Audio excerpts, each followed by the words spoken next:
प्रभु वो देखिए, मोदी चौंकाते हैं। जो किसी के जहन में नहीं आए, जो किसी के दिमाग में नहीं आए, वो वही रणनीति और फैसला लेकर आते हैं। मैं 15 मिनट तक अपनी सांस रोक सकता हूँ, मौत को छू के टक से वापस आ सकता हूँ, टेंशन नहीं लेने का।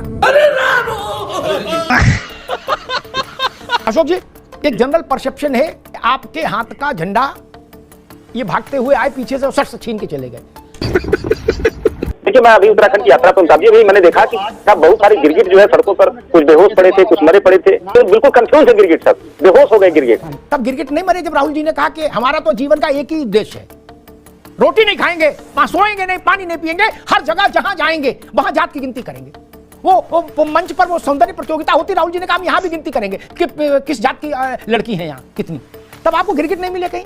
अभी हमारे 27-28 लोग मारे गए अमिताभ जी, और अभी वो माहौल नहीं था जो राजनीति मोदी सरकार कर रही है, जो गुफा छोड़ दिए जाति जनगणना। कड़वा कड़वा तू और मीठा मीठा गप नहीं चलेगा ना। जितने लोग राज भाई इस वक्त गौतम बुद्ध की भाव मुद्रा में हैं क्या और बड़ी बड़ी बातें कर रहे हैं, क्या उनको ये नहीं चाहिए था कि कल शाम को वो कह देते अभी इस पर मैं कोई प्रतिक्रिया नहीं दूंगा ना, मेरी प्रतिक्रिया केवल पाकिस्तान पर होगी? क्या राहुल गांधी ने ऐसा कहा? नहीं, उन्होंने कहा देखो मैंने बोला था मैं कराऊंगा, सरकार में चला रहा हूं, मैंने करा दिया। अखिलेश जी ने ये कहा, तेजस्वी ने कहा लड्डू बांटो, आतिशबाजी करो। आतिशबाजी करने का टाइम था क्या? देश को ये नहीं दिख रहा है कि भारत राष्ट्रीय शोक में है और आप लड्डू बांट रहे हो, आतिशबाजी हो रही है पटना में?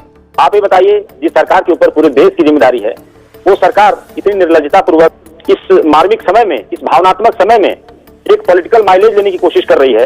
राष्ट्र के साथ है लेकिन श्रेय की लड़ाई में पीछे नहीं रहेंगे। ऐसा ना हो गुरुआ श्रेय ले जाए और लल्लू छूट जाए, मुकेश श्रेय ले जाए और राजेश छूट जाए, बोले भागो रे कलब का कुर्ता पहनो तुरंत जाओ श्रेय की लड़ाई में। ऐसा ना हो मोहल्ला लूट जाए। क्या बोले मिठाई बांटो, लड्डू बांटो, पटाखे छोड़ो, और जब टीवी वाले पूछे तो को हमें दुख बहुत है पाकिस्तान ने जो किया है, क्या और इधर लड्डू भी चल रहा है।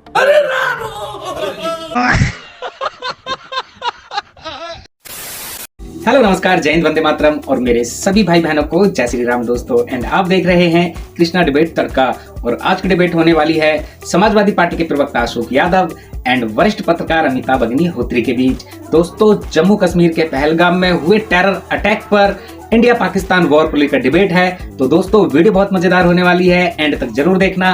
एंड हाँ दोस्तों, आपसे एक छोटा सा अनुरोध है, अगर आप चैनल पर पहली बार आए हैं या चैनल को अभी तक सब्सक्राइब नहीं किया है तो चैनल को सब्सक्राइब जरूर से कीजिएगा। तो चलिए दोस्तों, आज की मेन वीडियो स्टार्ट करते हैं। तो करना, परेशान हो गए हम लोग 2.5 साल से। चलो भाई, सरकार अब घर घर जाएगी, कुंडी खटखटाएगी और कुंडी खटखटा के ये पूछेगी कि इस घर में रहने वालों की जात क्या है। बात तो सही है। कुछ लोग इसको बिहार के चुनाव से जोड़ रहे हैं, लेकिन मुझे नहीं लगता बिहार के चुनाव से ये इतना बड़ा फैसला लिया गया। नहीं, ये देश भर की राजनीति को मथ के रख देगा ये निर्णय।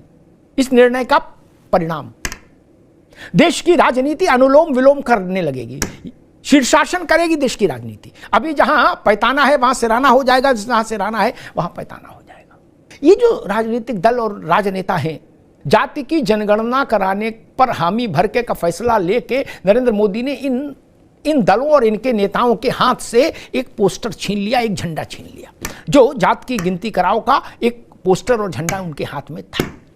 किसी को उम्मीद नहीं थी कि जब मसला पाकिस्तान का चल रहा है तो जात की जनगणना का फैसला हो जाएगा, किसी को उम्मीद नहीं थी। लेकिन मोदी चौंकाते हैं। एक बार फिर सिद्ध हुआ कि मोदी चौंकाते हैं। जो किसी के जहन में नहीं आए, जो किसी के दिमाग में नहीं आए, वो वही रणनीति और फैसला लेकर आते हैं नरेंद्र मोदी। मैं 15 मिनट तक अपनी सांस रोक सकता हूँ, मौत को छू के टक से वापस आ सकता हूँ, टेंशन नहीं लेने का।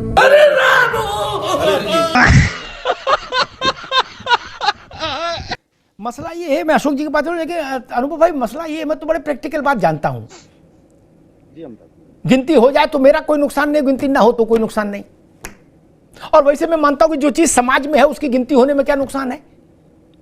समाज में जात है तो जात की गिनती होनी चाहिए, क्यों नहीं होनी चाहिए?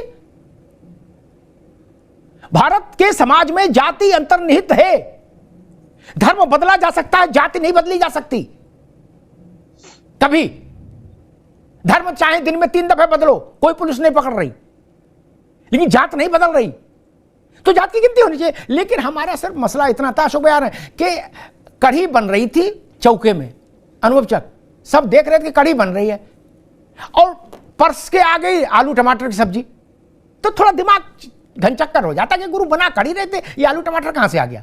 आलू टमाटर बन रहा होता तो कोई दिक्कत नहीं थी, देश कढ़ी की अपेक्षा कर रहा था, आ गया आलू टमाटर।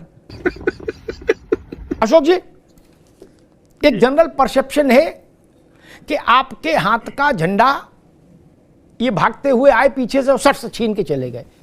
अब इतनी जल्दी दोबारा से कोई नया मुद्दा ढूंढना और उस मुद्दे को वहां तक परवान चढ़ाना इतनी जल्दी तो सहज तो है नहीं। और देश की जनता सामान्यतः, मेरा अनुभव यह कहता है कि जो सरकार जो काम करती है, जिसके कलम से होता है, जनता उसी को याद रखती है। किसने मांग उठाई, कब मांग उठाई, वो विषय बहुत दूर तक नहीं जाता। बीपी सिंह ने मंडल लागू किया, इसकी मांग बीपी सिंह से 30 साल पहले से हो रही थी। 79 में जब मंडल कमीशन बना तो इसीलिए तो बना कि आरक्षण चाहिए, लेकिन क्रेडिट गोज टू राजा मांडा। दस्तखत किसने किए, इंदिरा जी नहीं कर पाई। अशोक जी, तो दस्तखत तो यही करेंगे अनुभव चक, आपके दस्तखत से तो नहीं होगा। क्या रे भिकमंगिया। उस समय का भी घटनाक्रम जनता को याद है, जब मंडल कमीशन लागू हुआ था तो बीपी सिंह की सरकार को इसी भारतीय जनता पार्टी ने गिराई थी। है कि योगी सरकार 69,000 शिक्षक भर्ती जैसा कांड करके पिछड़े दलित आदिवासियों का आरक्षण लूटने का काम किया, योगी सरकार की कलम से किया गया काम था ना। जनता को लेटरल एंट्री वाला भी काम याद है, जिसके द्वारा आरक्षण को बाईपास करके अपने लोगों को जो है IAS अधिकारी बनाए गए। जनता को ये भी याद है, उत्तर प्रदेश में जितने वाइस चांसलर बनाए गए सब अपर कास्ट बनाए गए। जनता को ये भी याद है कि जब जब उत्तर प्रदेश में वैकेंसीज निकली तब पीडीए के लोगों का आरक्षण को लूटा गया। तो जनता को तो सब याद है। देखिए, मैं अभी उत्तराखंड की यात्रा पर उतार दी, अभी मैंने देखा कि पहाड़ों से गुजर रहा था, जंगल से देखा बहुत सारे गिरगिट जो है सड़कों पर, कुछ बेहोश पड़े थे, कुछ मरे पड़े थे। तो पता चला कि ये तो जो है गिरगिट बड़ा डिस्टर्ब है बेचारे। तो सोच रहे हैं कि साला प्रकृति ने हमको दिया है रंग बदलने की सुविधा, ये हमसे ज्यादा तो भाजपा वाले कर लिए। वो बिल्कुल कंफ्यूज है, गिरगिट सब बेहोश हो गए, गिरगिट सड़कों पर गिर गए। तो ये भारतीय जनता पार्टी गिरगिट को भी शर्मा दी, गिरगिट भी पानी मांग रहा है इनके आगे कि कब कौन सा चोला बदल नहीं है। अब तू गया बेटा, अब तू गया, देख तेरी औकात मैं दिखाता हूँ तुझे।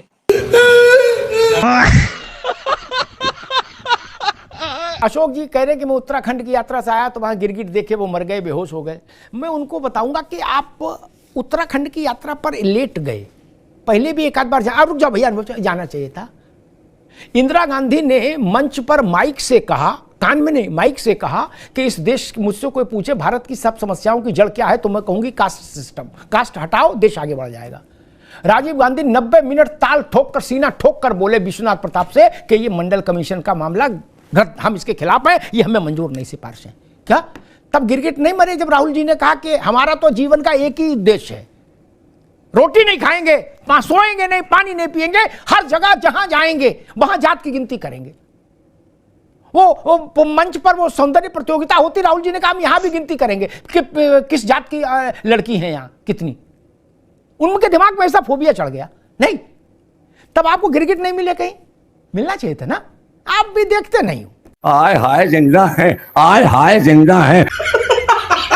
देखा करिए तो गिरगिट मिलेंगे, है ना। वो तो उनके परिवार की एक दादी एक पिता, रिकॉर्ड में दर्ज है। मेरे कहा ना मानो, गूगल में जाकर चेक करो क्या बोले थे राजीव गांधी। 46 लाख लिखत पढ़त में जातियां निकल चुकी हैं। क्या बीपी मंडल, काका कालेरकर से लेकर कांशीराम तक सब लोग अगर ये रिपोर्ट देख लेते तो सब बेहोश हो जाते। नहीं, 46 लाख जातियां। सुप्रीम कोर्ट में भारत की सरकार को कहना पड़ा कि तौबा रे तौबा, ना बाबा ना, नहीं कर सकते। 46 लाख का हिसाब कौन रखेगा अशोक जी। ये कहां से आ गई जातियां? जातियां नहीं बढ़ती, ये यूनिवर्सल ट्रूथ है। अशोक जी, अमिताभ जी देखिए, जेन्युइनली तो ये सवाल मोदी जी की सरकार से पूछना चाहिए कि वो जाति जनगणना का उनका प्रारूप क्या होगा, किस खाते में जाति जनगणना कराएंगे, और उस जाति जनगणना के जो आउटकम्स बाद में प्रारूप आएगा। आज से थोड़ी कहा तो घोषणा की है, प्रारूप तो बाद में आएगा, तो चर्चा ना करें, बंद कर दी चर्चा। नहीं, प्रारूप तो सरकार जारी करेगी। बिल्कुल बिल्कुल जी। तो जाति जनगणना के बाद जो आउटकम्स होगा, उस आउटकम्स को जो जिसकी जितनी संख्या भारी उसकी उतनी हिस्सेदारी में कन्वर्ट होगा कि नहीं होगा, ये भी एक सवाल है। और दूसरी बात देखिए अमिताभ जी, गांव देहात में एक कहावत है, बड़ी प्रचलित कहावत है कि बर मरे चाहे कन्या दक्षिणा से काम है। तो भाजपा कमोबेश उसी स्थिति में है, चाहे पाकिस्तान हमारे 10 लोगों को मारे, चाहे 28 लोगों को मारे, चाहे चाइना हमारे लोगों को मारे, उसको कोई मतलब नहीं है। उसको सिर्फ एक मतलब है, दक्षिणा। दक्षिणा मतलब सत्ता, उसको सत्ता से मतलब है। अब आप देखिए, जब राज भाई ने बड़ा इमोशनल मुद्दा उठाया और आपने भी उस मुद्दे को सपोर्ट किया, और वास्तव में अमिताभ जी जो दौर चल रहा है आज पूरे देश की सेंटिमेंट्स यही है कि पाकिस्तान को सबक सिखाया जाए। तो पाकिस्तान की सबक न सिखा करके उसमें राजनीति कर रही मोदी सरकार।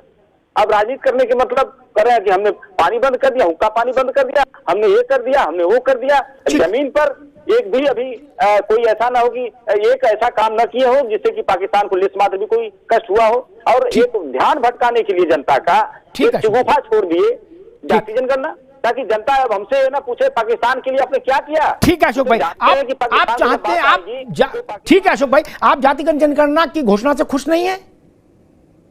आप घोषणा से खुश नहीं है अशोक जी? समाजवादी पार्टी जात की गिनती से खुश नहीं है क्या? हम खुश हैं। तेजस्वी तो लड्डू बांटे, लेकिन तेजस्वी तो पटाखे फोड़े, लड्डू बांटे। देखिए, हमारे कांग्रेस के साथी ने कहा कि अभी जो आपने भी कहा कि अभी जो माहौल है, आपने कहा ना कि अगर घर में शव पड़ी हो तो पहले हमें वो माहौल से बाहर निकलना होगा। अभी हमारे 27-28 लोग मारे गए अमिताभ जी, और अभी वो माहौल नहीं था जो राजनीति मोदी सरकार कर रही है। जो राजनीति अभी तो हमारे लोग मारे गए वहां पर। ठीक है अभी रुकना होगा अशोक भाई, रुकना होगा अशोक भाई, अभी रुकना होगा। कड़वा कड़वा थू और मीठा मीठा गप नहीं चलेगा ना। जितने लोग राज भाई इस वक्त गौतम बुद्ध की भाव मुद्रा में हैं क्या, और बड़ी बड़ी बातें कर रहे हैं, क्या उनको यह नहीं चाहिए था कि कल शाम को वो कह देते अभी इस पर मैं कोई प्रतिक्रिया नहीं दूंगा ना, मेरी प्रतिक्रिया केवल पाकिस्तान पर होगी? क्या राहुल गांधी ने ऐसा कहा? नहीं, उनने कहा देखो मैंने बोला था मैं कराऊंगा, सरकार मैं चला रहा हूं, मैंने करा दिया। अखिलेश जी ने यह कहा, तेजस्वी ने कहा लड्डू बांटो, आतिशबाजी करो। आतिशबाजी करने का टाइम था क्या? तेजस्वी यादव ने आतिशबाजी की, लड्डू बांटे, और फिर आप लोग कह रहे हो कि गलत फैसला कर दिया। इस वक्त आप सब लोग तो सड़क पर उतर आए श्रेय लेने के लिए और लड्डू बांट रहे हो। देश को यह नहीं दिख रहा है कि भारत राष्ट्रीय शोक में है और आप लड्डू बांट रहे हो? आतिशबाजी हो रही है पटना में, इंडिया अलायंस में। कैसे बात कर रहे हो? यह लड्डू बांटने का समय था? राज शर्मा जी, श्रेय लेने के लिए सब उतर आए कुर्ता समेट समेट के। क्या इतना दुख था तो कहते हम नहीं सुनेंगे, सब बाद में बात करेंगे, हम अभी फोकस पाकिस्तान पर रखेंगे। नहीं कह सकते थे? वो तो पूरे सिजने में चले गए। राहुल जी पूरे आगे तक चले गए। वो कह रहे प्राइवेट सेक्टर में भी आज ही आरक्षण होना चाहिए। पाकिस्तान जो है ठीक है, लेकिन प्राइवेट आरक्षण तक वो चले गए। क्या शांति धारण नहीं कर सकते थे? जो आप कह रहे हो वो नहीं कर सकते थे राहुल गांधी? जो आपने बोला बात ही खत्म हो जाती, मैं दोनों हाथ ऐसे करके ताली बजाता। क्या बात है सर, क्या बात है सर, क्या बात, ये बात है। मैं 2-3 सब्जी खाता हूं। मैंने एक सब्जी 2 रोटी, क्योंकि जीने के लिए मुझे चाहिए। अब आगा हूं, अगर मेरा जीवन अगर बिना रोटी के चलता तो मैं तब तक रोटी नहीं खाता भाई। जो कहता हूं उसे करता हूं, बस मेरी इतनी सी बात है। ये सरकार गिर नहीं रही थी, ये सरकार भी चल रही थी। और लीजिए मैं कहता हूं, इसे आप 6 महीने हर चीज रोक दो, 6 महीने 80 करोड़ लोगों को अनाज देना बंद कर दो, लेकिन याद रखो पाकिस्तान को नेस्ताभूत कर दो, जिससे लोग कहें, आने वाली संतानें कहें कि कोई 56 इंच का प्रधानमंत्री था।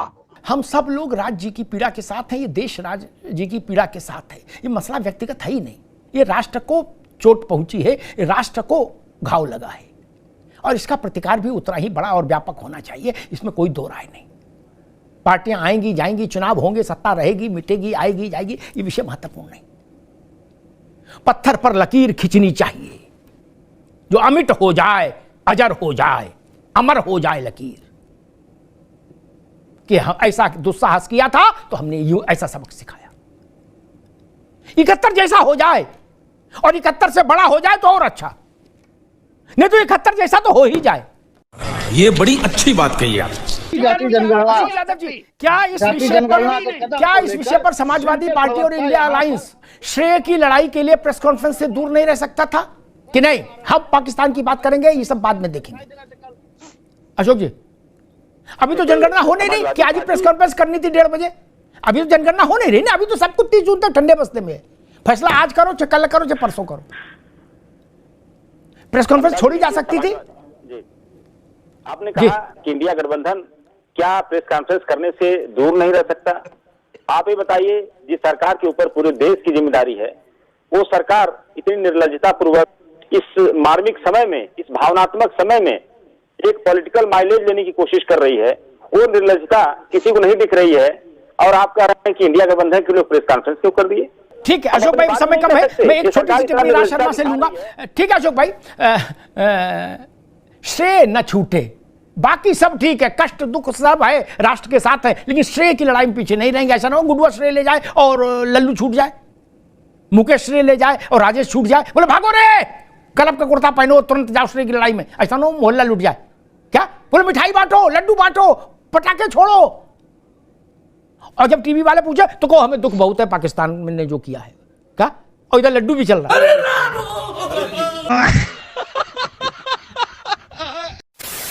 आई होप डिबेट आपको जरूर पसंद आई होगी। और हाँ दोस्तों, वीडियो एंड तक देखने के लिए बहुत बहुत धन्यवाद। इस डिबेट के बारे में आपकी क्या राय है कमेंट करके जरूर से जाइएगा। आपसे फिर मुलाकात होगी एक और मजेदार और शानदार वीडियो के साथ। तब तक के लिए जय हिंद, जय भारत, जय श्री राम।